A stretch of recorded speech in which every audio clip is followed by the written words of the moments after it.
Hello, this is Alex from phpacademy.org, and in this video created for the New Boston, I'm going to be talking to you about substring replace. Now, substring replace looks like this. This is how we call the function in PHP. Now, substring replace takes up to 4 arguments. The first argument that we take is the string that we want to look at. The second argument is the string that we want to replace.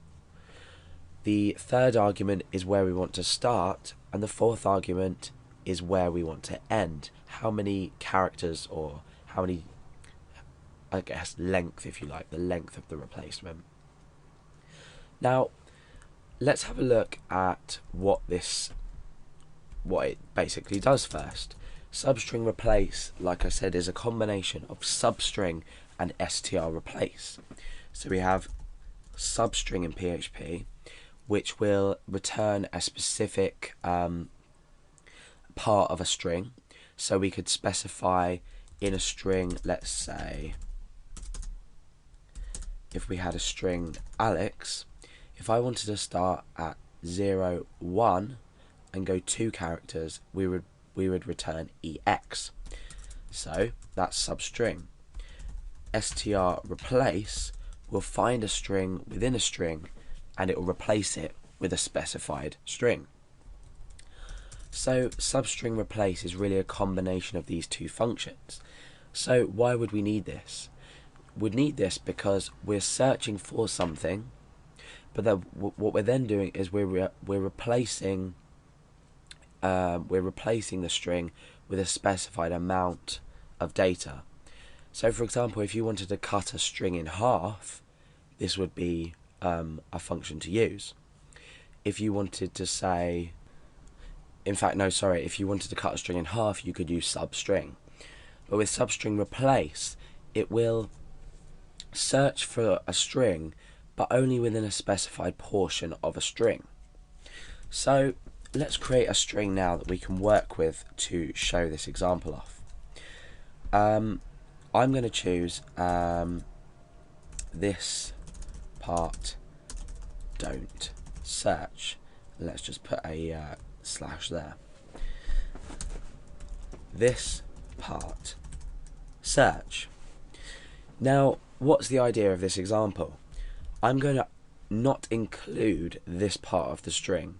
I don't want this part of the string to be searched in. However, I want this part of the string to be searched in. And what I want to do is I want to replace part with another word. So let's create a new variable called string_new, and this is going to be equal to calling substring replace. Now we can start putting the arguments in it to start putting this into practice. So the first argument is easy. We just need to supply the string that we want to look in. The second is we need to put in the string that we want to replace. So I want to replace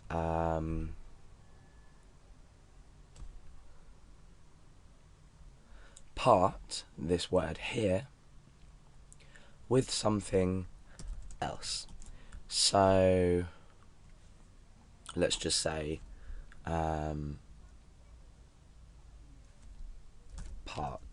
we'll just say Alex.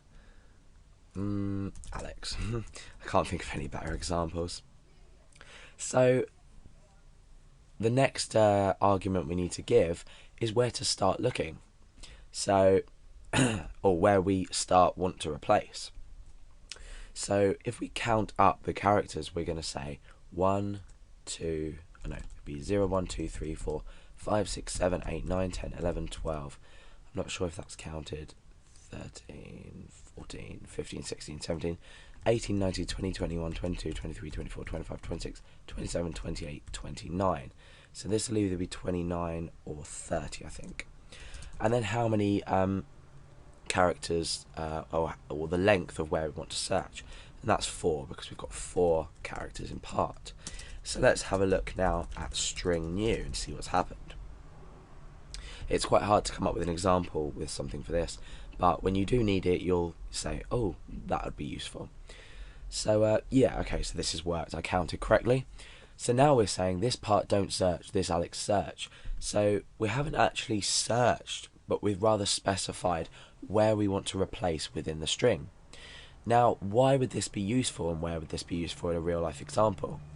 Let's say we had a form where a user could, like in a word processing, like in a word processor, you can search and replace. We've already covered searching within a string, so if we were to search within this string and look for part, we could then find out that part is located at point 29, at location 29. We could then say, well, we've searched for part, the word part is 4 characters long, so then you can take in user input and specify what you'd like to replace. So in this particular tutorial, I won't be demonstrating that. However, there is another tutorial where we create the exact program that I've just talked about, or the script that I've just talked about. So these are the fundamentals of substring replace. But in the other tutorial, we're going to look at how we can put this into practice and how it might be useful.